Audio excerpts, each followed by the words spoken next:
au-delà li nga xam ne moom mooy accident yi nga xam ni moom la ñu ràññee beneen actualité bi lu ko dominé mooy inondation alors Pape Malick Ndour gouvernement bi nga xam ne si nga bokk coalition présidentielle gouvernement actuel bi heure bi daaw lu nu mel lañ doon dund maanaam mbas mbënd mi autant pour moi solo yu bëri si biir Sénégal ñu ñëwaat ñu dugal ci nag ay milliards yu bëree bëri président dem ba Kër Massar fa la annoncé woon sax ni Kër Massar day doon département ba tey matérialisé nañ ko mu tawaat ñett yoon Ndakaaru tey ji Kër Massar fu président demoon ñu ni dugal nañ fi ay milliards tey la wàllu gën a ay tey la nit ñi gën a nekk si ndox et pourtant yóbbu nañ ko ba assemblée nationale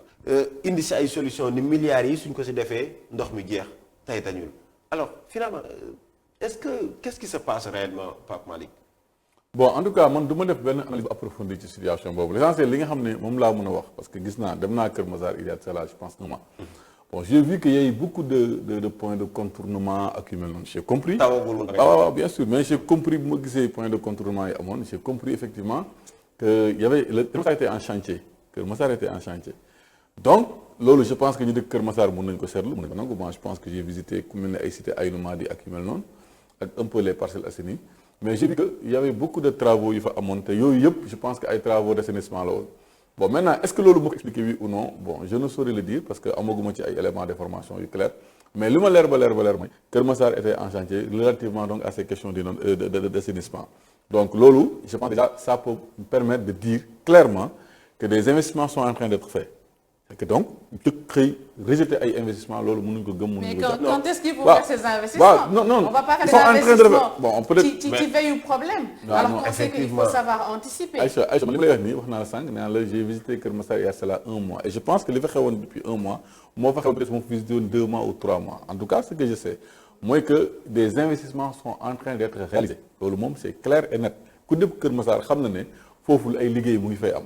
maintenant liggéey dafa waroon jeex depuis longtemps wala tey la waroon pare wala dara bon là c'est une affaire de technicien xaw ma délai technicien xaw ma dara mais également le gouvernement war naa fexe di bay anticiper parce que xam na ne lii su jotaatee ñu gënaat milliards dugal fa askan wi nekk si ay jafe-jafe après ñu bàyyi ba nawet jot ñu ne dañuy def travaux mais liggéey yi ma fa gis laa lay expliquer man d'abord maa ngi ko visité avant Noël loolu dama koy confirmer ici et ñu dëkk Massar ñu ngi foofu yaakaar naa ñu ngi may dégg beneen bi aussi je pense beneen bi liggéey yooyu c'est pas des travaux conjoncturels parce que dafa doon am luy ñëw ñuy gas man li mu fa gis c'est vraiment des travaux yu am solo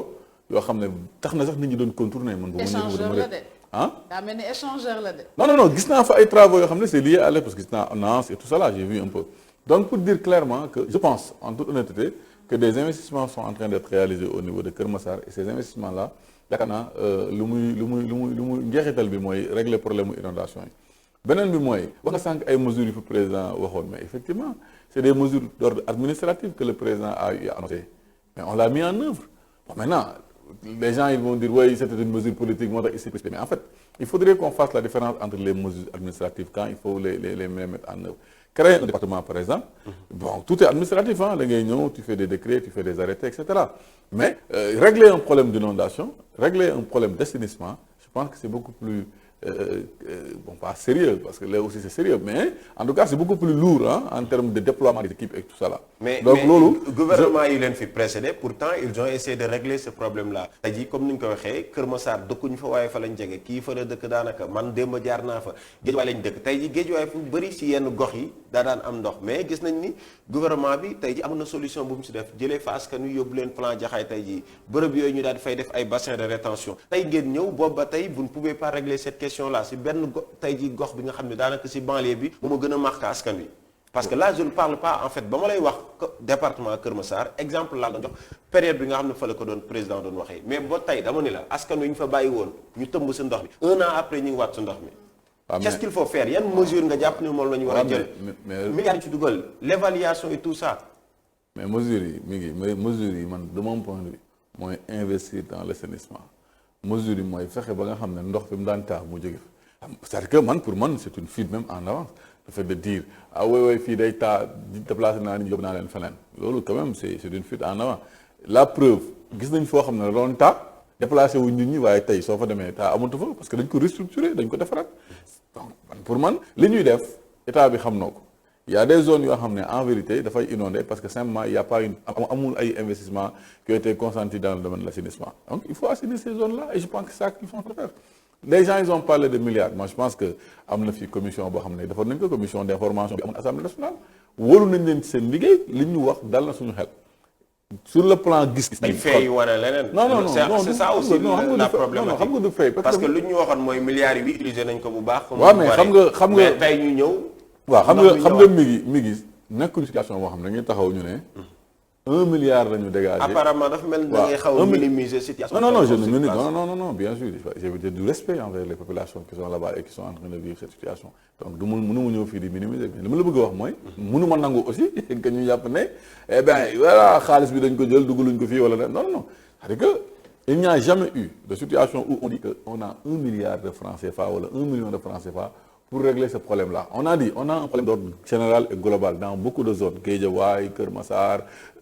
Pikine, Rufisque, etc. Et même dans les quartiers comme Ngane Saër à Kaolack par exemple, Gawane, Touba, etc. Donc c'est dans un cadre global. Ziguinchor, c'est un problème à peu près. Donc pour dire que c'est un problème d'ordre global, de l'argent a été consenti, ñu ngi nekk di ko régler progressivement mais dire que ne xaalis bu di dugal nañu ko donc le problème est réglé moi je pense que c'est comme dire joxe naa dépense suma kër. Est-ce que vous avez l'ambition de régler la question des inondations avant la fin de votre mandat 2024? Non mais moi je suis persuadé que c'est une préoccupation majeure du gouvernement. Aujourd'hui on est en train de faire un excellent travail sur ça. Maintenant aussi il faudrait qu'on le renforce davantage mais je pense bien que ce problème-là sera réglé inchallah. Alors est-ce que vous êtes satisfait de la gestion bi seen régime yéen def ci li nga xam ne mooy problème inondation yi en 10-11 ans. Bon écoute xam nga su may wax rek yàlla tax man dinaa satisfait jour bu ma toogee ñu ne Sénégal amatul suñu problème dinaa taxaw ñu ne Sénégal am problème boobu amatul fa bi malheureusement ça n'existe nulle part dans le monde et dans aucun pays du monde amul fenn fooy gis ñu ne lii état bi song na ko daan na ko ñëpp kontaan nañ loolu mu am c'est-à-dire que ce que je suis en train de dire damay ne effort yi nga xam ne état bi def na ko quand même c'est des efforts que nous avons vu parce que gis nañ fi ay zone Pikine avant 2012 gis nga nu mu doon mel je vous rappellerai jamais que je ne rappellerai jamais assez que vous vous rappelez en 2012 on a fait des télétons waxuma la sax zone boobu mais on a vu dans le département même de Dakar il y a eu des inondations ay zone B et cetera ay bopp ak yu mel noonu HLM vous vous rappelez de ces événements-là aujourd'hui on n'en parle plus. Maintenant, il y a encore des autres. Non, c'est-à-dire que vous vous rappelez en 2011, en 2012, ce que les gens disaient. Allô, waouh, fii de ci parcelle lii moo fi xew, allô, waouh, Pikine lii moo fi xew, allô, Bopp, HLM lii moo fi xew. C'était global, c'était général. Mais aujourd'hui, attends, aujourd'hui, on n'est plus dans cette situation. Dieu merci. Parce qu'il y a eu des investissements qui ont été faits, mais aussi il y a le côté de Moulin à Taoul. Mais moi, je sais qu'au-delà du fait que Taoul nous donne aussi un effort du gouvernement. Donc, pour dire réellement qu'il y a eu des efforts qui ont été faits aujourd'hui par rapport à Piditolon en 2012. Donc, plus ou moins, je suis satisfait de ce que l'État a fait. Mais maintenant, comme je vous l'ai dit, l'État, le problème persiste. Donc, je suis l'État pour me donner un. Alors, bataille ici, Jeff, est-ce que nous l'avons